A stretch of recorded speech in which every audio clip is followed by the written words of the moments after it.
Hello friends, जारी रखते हैं हमारा डेली सीरीज़ आज क्या हुआ और आगे क्या होगा। आज के लिए यानी 3 दिसंबर 2025 के लिए, that is the 3rd of December 2025 Wednesday.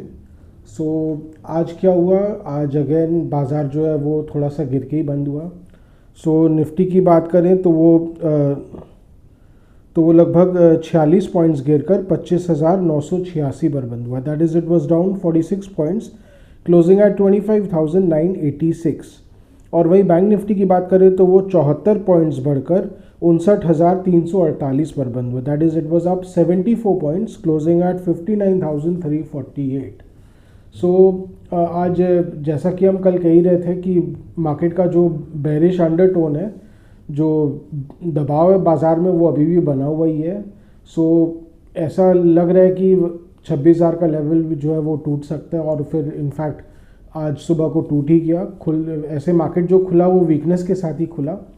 Gift Nifty भी वही कह रहा था, क्योंकि अमेरिकन मार्केट की तरफ से भी कोई मेजर क्यूज़ कुछ नहीं थे। हालांकि डाउ फ्यूचर्स अप था। कल भी यूएस मार्केट थोड़ा सा ग्रीन बंद हुआ 150 पॉइंट्स की बढ़त के साथ, पर इंडियन मार्केट में उसका कोई असर नहीं दिख रहा था और कोई मेजर उथल पुथल भी नहीं हो रहा था। तो जिसके कारण इंडियन मार्केट ओवरऑल शांत था ही और बेरिश अंडरटोन था ही। तो उसके कारण फिर जो है मार्केट और खिसकते ही चला गया। सो जो फिर से जो खिसकना शुरू किया निफ्टी 26,000 के तो नीचे गया ही, और इनफैक्ट करेक्ट करते करते 25,900 के नीचे ही चला गया निफ्टी। सो कहीं ना कहीं हालांकि 25,900 के आसपास सपोर्ट देखा गया, नो डाउट, पर बेज ने फिर से एक बार चेष्टा की। मार्केट निफ्टी जो है रिकवर करके 25,930-40 के लेवल्स तक जा रहा था, पर बार बार वहाँ से सेलिंग आ जा रही थी। तो एकदम साफ दिख रहा था कि बेस का अपर हैंड है अभी भी, पर 25,900 के लेवल को एकदम निफ्टी ने काफ़ी अच्छे से सस्टेन किया। वहाँ पे अच्छा सपोर्ट देखा गया। तो इसका मतलब साफ है कि कहीं ना कहीं वहाँ पे डीआईए बाइंग सपोर्ट देखी जा रही थी, रेस्क्यू बाइंग सपोर्ट जिसको बोल सकते हैं। और उसके कारण फिर निफ्टी में लास्ट में बहुत अच्छी रिकवरी आई। अगर लो पॉइंट से देखें तो निफ्टी में 100 पॉइंट्स की रिकवरी आई। और इनफैक्ट बैंक निफ्टी जो है वो तो 300 पॉइंट्स माइनस में था दिन में, और इनफैक्ट लो पॉइंट पे वहाँ से 350 पॉइंट्स की अच्छी खासी रैली आई, या लगभग 400 पॉइंट्स आप बोल सकते हैं। तो बैंक निफ्टी तो एकदम हरे ग्रीन में बंद हुआ, thanks mainly to HDFC bank. HDFC bank का जो स्टॉक है वो 1,000 रुपये के ऊपर बंद हुआ, 987 के लेवल्स तक चला गया था। सो एचडीएफसी बैंक को, आईसीआईसीआई बैंक को, इन दोनों स्टॉक में बहुत अच्छी रिकवरी आई। हालांकि एसबीआई में सेल ऑफ देखा गया, क्योंकि एसबीआई का जो स्टॉक है वो काफ़ी दिन से बढ़ रहा था। उसका वन ऑफ द रीज़न ये था भी क्योंकि बैंक निफ्टी में रीबैलेंसिंग हुआ है, और रीबैलेंसिंग का सबसे बड़ा फ़ायदा एसबीआई को ही हुआ है। तो एसबीआई का भी जो वेटेज है वो ऑलमोस्ट 20% के आसपास ही आ गया है, क्योंकि एचडीएफसी बैंक और आईसीआईसीआई बैंक का जो वेटेज है ईच, उसको 20% पर कैप कर दिया गया है। सो इनडायरेक्टली एसबीआई को बहुत फ़ायदा हुआ उससे। सो देख ही रहे थे इन दिनों कई ट्रेडिंग सेशन से बहुत ज़बरदस्त वाली चल रही थी, पर कहीं ना कहीं लग रहा है 1,000 रुपये के आसपास एसबीआई में बहुत रेजिस्टेंस आ रही है। तो ये स्टॉक यहाँ पे 950 के आसपास काफ़ी कंसोलिडेट करेगा। उसके बाद ही कुछ अगर कर पाएगा तो कर पाएगा, नहीं तो अभी कंसोलिडेट करते हुए दिख रहा है ये स्टॉक इंडिविजुअल टर्म्स में देखा जाए तो। सो मार्केट को रिकवर कराने में बैंक निफ्टी का तो हाथ था ही, बैंकिंग स्टॉक्स का। उसके अलावा आईटी स्टॉक्स का भी अच्छा हाथ था, क्योंकि आईटी स्टॉक्स में भी आज डिसेंट गेंस देखे गए, चाहे वो टीसीएस हो, इन्फोसिस हो। और वो गेंस क्यों थे? गेंस वो तो बहुत ऑब्वियस है, जो भारतीय रुपया है वो 90 के नीचे चला गया है या 90 के ऊपर चला गया, आप जिस व्यू से देखें। अमेरिकन डॉलर के अगेंस्ट जो है वो 90 के ऊपर चला गया। तो आज जो रुपया है वो 90 रुपये 30 पैसे के लेवल्स पे बंद हुआ है, विच इज़ रियली वीक। सो कहीं ना कहीं सस्टेन वीकनेस देखा जा रहा है, और एकदम साफ दिख रहा है कि आरबीआई की तरफ से बहुत कोई मेजर इंटरवेंशन नहीं आ रहा है। They are allowing the rupee to depreciate. हो सकता है कि उनको ये डर लग रहा हो कि बहुत ज़्यादा इंटरवेंशन करने से कहीं फॉरेक्स रिजर्व्स खाली ना करने पड़ जाए अग्रेसिवली, क्योंकि डॉलर बेचने पड़ेंगे, तो वही बात है। सो मुझे जहाँ तक लग रहा है, पर कहीं ना कहीं 91 रुपये के आसपास हो सकता है आरबीआई को इंटरवीन करना ही पड़ेगा, क्योंकि एकदम सस्टेन डिप्रिशिएशन ये इंपोर्ट्स के लिए अच्छा नहीं है। हालांकि एक्सपोर्टर्स को शॉर्ट टर्म में बेनिफिट हो जाता है, पर लॉन्ग टर्म में वो बेनिफिट सस्टेन नहीं करता है, क्योंकि बाकी कंपेटिटर्स है वो भी कोई बेवकूफ़ तो बैठे नहीं। इंडिया के जितने भी मेजर जो कंपेटिटर्स, एक्सपोर्ट कंपेटिटर्स, खास करके आसियान देश के, जैसे इंडोनेशिया हो, वियतनाम हो, वो भी अपनी करेंसी को कंटिन्यूसली वीक होने दे देते हैं अपने एक्सपोर्टर्स को फ़ायदा पहुंचाने के लिए। तो ये लॉन्ग टर्म में कोई बहुत काम नहीं करता है, और लॉन्ग टर्म में देखा जाए तो नुकसान ही होता है। अब आगे चल के मेरा ये मानना है, और इनफैक्ट इकोनॉमिस्ट का लार्जली मानना है कि बहुत ज़्यादा सस्टेन्ड वे में जो रुपया अगर डिप्रिशिएट करते रहता है तो इससे major long term wealth erosion होता है। अगर आप देखें तो डॉलर टर्म्स में भारत का जो जीडीपी है वो तो गिर ही जाता है, और लॉन्ग टर्म में वेल्थ इरोजन होता है। अभी चूँकि कच्चे तेल के दाम जो है वो नीचे है तो बहुत प्रॉब्लम नहीं हो रहा है, पर अगर इनमें कोई मेजर उफान देखा जाता है तो फिर ये बहुत बड़ी परेशानी का सबब बन जाता है, तो वो भी एक बड़ा प्रॉब्लम है। सो लेट्स सी, मुझे जहाँ तक लगता है 91 या 91.5 के लेवल्स के आसपास कहीं ना कहीं हो सकता है। आरबीआई को थामना ही पड़ेगा most likely, but you don't know. और मार्केट में जो आज ऑफ कोर्स जो रिकवरी इन दो कारण से ही था मेनली, पर कहीं ना कहीं there are major pockets of concerns in the market. खास करके एनर्जी पैक में अगर देखा जाए तो एनर्जी स्टॉक्स में सस्टेन सेल ऑफ देखा जा रहा है, चाहे वो पीएसयू एनर्जी स्टॉक्स हो, कोल इंडिया हो, या चाहे वो एनटीपीसी हो। सरकारी स्टॉक्स में तो थोड़ा बहुत दबाव है ही, अंडर परफॉर्मेंस है इनमें, रिलेटिव अंडर परफॉर्मेंस जिसको बोलते हैं। और या चाहे वो आरईसी हो, जितने भी पावर स्टॉक्स हैं, सरकारी पावर स्टॉक्स हो, या इवन प्राइवेट सेक्टर में अगर आप देखा जाए तो अदानी ग्रुप के स्टॉक्स अभी बहुत वीक चल रहे हैं। अदानी एंटरप्राइजेस जो है वो 2200 के लेवल्स के नीचे चला गया, ये स्टॉक जो है 2500 के ऊपर चला गया था और बहुत टेक्निकल स्ट्रेंथ दिखा रहा था, पर कहीं ना कहीं ये स्टॉक जो है वो कई कारणों से अभी नीचे जाता हुआ दिख रहा है। इसमें कहीं ना कहीं एफआई सेलिंग का प्रेशर भी हो सकता है, और कहीं ना कहीं हो सकता है इसका जो ये राइट्स इशू आने वाला है उसके कारण भी हो सकते हैं स्टॉक दबाव में हो।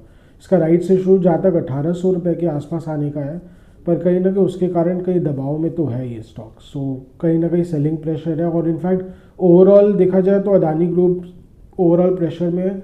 और जब से ये न्यूज़ आया है कि टोटल एनर्जी जो फ्रांस की जो जाइंट है, जो ऑयल जाइंट है, वो अदानी ग्रुप के साथ जो वेंचर्स है उनको एग्जिट करने में इंटरेस्टेड है, जब से ये न्यूज़ आया उसके बाद से तो अदानी ग्रुप स्टॉक्स में जैसे मायूसी छाई हुई है। तो अदानी ग्रुप स्टॉक्स में अगर ये सस्टेन करेक्शन का दौर चलता है तो क्या पता इनमें बहुत एक long term investor point of view से हो सकता है अट्रैक्टिवनेस शुरू हो जाए, बिकॉज ऐसे वैल्यूएशंस तो बहुत हाई है। कई अदानी ग्रुप स्टॉक्स के तो एकदम इरेशनल वैल्यूएशंस चल रहे हैं, पर अगर सस्टेन करेक्शन आती है तो क्या पता इनमें धीरे धीरे थोड़ी बहुत वैल्यू दिखने लग जाए। So long term investors should watch out for Adani group for sustain correction. Adani enterprises में तो ऐसे कोई ज़बरदस्त करेक्शन नहीं है, पर अदानी ग्रुप, अदानी ग्रीन है, और भी इनके कई रिलेटेड स्टॉक्स हैं, तो इनमें बहुत अच्छी करेक्शन देखी जा रही है। अदानी न्यू एनर्जी, सो कहीं ना कहीं उसमें करेक्शन अच्छी देखी जा रही है ऊपर से। और उसके अलावा जैसे कई सारे हमने बताए पॉकेट्स ऑफ वीकनेस है, और बहुत सारे पॉकेट्स ऑफ वीकनेस तो स्मॉल कैप्स में है। स्मॉल कैप्स में हालांकि अब अटकल ये है कि हो सकता है करेक्शन का जो साइकिल है वो अब पूरा होने लग गया है, और हम पहले भी कहते आए हैं कि जब ये चलना शुरू करेंगे दिस विल बी, और इनफैक्ट ऐसा होता भी है कि जब भी मेन मार्केट जो है वो अगर ज़्यादा कुछ कर नहीं रहा होता है तो फिर काफ़ी बड़ा ऑपरेटर इंटरेस्ट जो है और मार्केट का इंटरेस्ट भी जो है मिड कैप्स और खास करके स्मॉल कैप्स की ओर शिफ्ट हो जाता है। सो उसमें भी आने वाले टाइम में कुछ ना कुछ हो सकता है। हालांकि आज मिड कैप्स ने मार्केट को काफ़ी अंडर परफॉर्म किया, निफ्टी में तो फिर भी रिकवरी देखी गई अच्छी खासी, पर कहीं ना कहीं मिड कैप्स तो दबाव में ही रहे। मिड कैप 100 जो है वो ऑलमोस्ट 1% की गिरावट के साथ बंद हुआ। सो मिड कैप में तो दबाव दिख रहा है, क्योंकि उस मेन मार्केट में कोई सस्टेन बाइंग नहीं दिखा रहा है और एफआई सेलिंग चली रही है। सो कहीं ना कहीं मिड कैप्स को उसकी परेशानी झेलनी पड़ रही है, और मुझे लगता है एक शॉर्ट टर्म करेक्शन का दौर मिड कैप्स में चल सकता है। जो मिड कैप 100 इंडेक्स है वो भी टेक्निकल दबाव में दिख रहा है, क्या पता है 60,000 के एक बार नीचे जा सकता है। और उसके अलावा आप देख ही रहे एफआई सेलिंग आज भी जारी था, लगभग 3200 करोड़ के माल बेचे एफआईज ने। हालांकि डीआईएस की अच्छी बाइंग आई, 4700 करोड़ की बाइंग आई, और एकदम साफ दिख रहा है उनके तगड़े बाइंग के कारण ही निफ्टी रिकवर कर पाया। कहीं ना कहीं 25,900 के आसपास अच्छी बाइंग सपोर्ट आई है उनकी तरफ से। सो हालांकि वही बात है, उनको नीचे के लेवल्स में तो बाइंग कर लेते हैं, पर थोड़ा सा मार्केट वापस ऊपर बढ़ता है तो उनका बाइंग तो जैसे एकदम हवा हो जाता है, तो वही बात है, तो मार्केट जो है वो फिर वापस नीचे आ जाता है। तो वही कहानी चल रही है। पर कहीं ना कहीं ये जो सस्टेन्ड एफआई का एक सेलिंग का दौर चल रहा है, ये कहीं ना कहीं एक बहुत एक सटल लेंस से भी देखा जा सकता है। अगर आप देखें तो अभी राष्ट्रपति पुतिन, रूस के जो राष्ट्रपति है, वो भारत का दौरा करने वाले हैं कल और परसों में। सो कहीं ना कहीं ये एक सटल लेंस की तरफ से अगर देखा जाए तो ये एक पनिशमेंट भी है भारत को कि वेस्ट अमेरिका जो है वो काफ़ी नाराज़ हो रखा है भारत से, खास करके भारत के जो रिश्ते रूस के साथ है उसको लेके ये जग जाहिर है कि नाराज़गी चली रही है। हालांकि पहले भी बाइडेन एडमिनिस्ट्रेशन के दौरान भी उन्होंने जाहिर किया था ये नाराज़गी, पर उसको लेके भारत को बहुत मेजरली टारगेट नहीं किया गया था। पर ट्रम्प बाबू है, वो तो जैसे एकदम भारत को पनिश करने के मूड में चले गए। हालांकि बोलते ये बहाना था, रूस तो केवल एक बहाना था, बाकी और भी कारण थे जिसके कारण 50% टैरिफ्स लगाए गए भारत पे।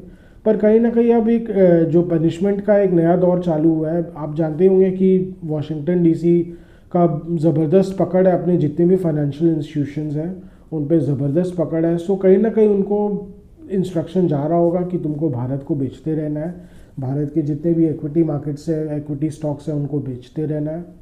नया तो ले ही नहीं रहे हैं वो, और हो सकता है उनकी तरफ से इंस्ट्रक्शन गया हो, बिकॉज ऐसा पहले भी होता आया है। और इनफैक्ट कनाडा अगर देखा जाए तो 2023 में कर चुका है। तो जब भारत और कनाडा के रिश्तों में ज़बरदस्त खटास आई थी 2023 में, तो तब कनाडा के जो एडमिनिस्ट्रेशन है उन्होंने अपने जितने भी पेंशन फंड्स हैं उनको ये बोला था कि भारत के जितने भी मेजर स्टॉक्स वो होल्ड करते हैं उसको सेल ऑफ करें, और उनमें अच्छी खासी सेलिंग देखी गई थी। हालांकि तब उन्होंने बल्क सेलिंग किया था, तो बल्क में और भी कई इन्वेस्टर्स ने उसको उठा भी लिया था, तो उसका बहुत मेजर असर नहीं पड़ा था मार्केट में। पर कहीं ना कहीं ये जो वॉशिंगटन की तरफ से जो डिक्टेट हो सकता चल रहा है, उनके पेंशन फंड्स को गया हो, और उनके जो बड़े बड़े जो बेहमत फंड्स है तो उनको भी इंस्ट्रक्शन गया है तो कि भारत के स्टॉक्स को बेचते रहना, लेना तो है ही नहीं।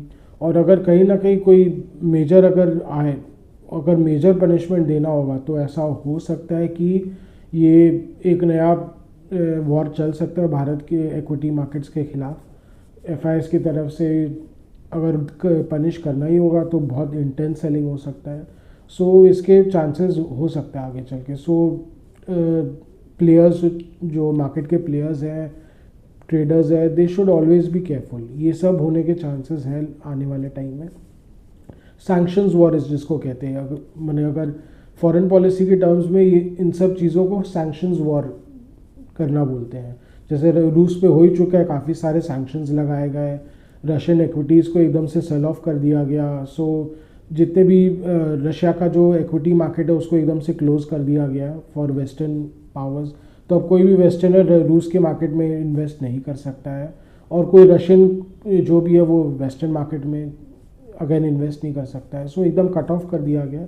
तो ऐसा भी एक सटल वॉर इंडिया के खिलाफ चल सकता है, ऑलरेडी हो सकता है चल रहा हो, पर आगे चल के ये और इंटेंसिफाई कर सकता है अगर भारत अमेरिका के रिश्ते और ख़राब होते हैं तो। So that is one of the pocket of weakness या कंसर्न। सो ये सब कुछ ना कुछ चलते रहेगा। हालांकि अगर रिश्ते नॉर्मलाइज हो जाते हैं तो लेट्स सी। और अगर हाँ, जैसे मैं पहले भी कल कह रहा था कि ऑपरेशन सिंधु 2.0 के भी कहीं ना कहीं सुबुगाहट है, चांसेस है कि दिसंबर के महीने में हो सकता है ये, बट लेट्स सी आगे चल के क्या होता है।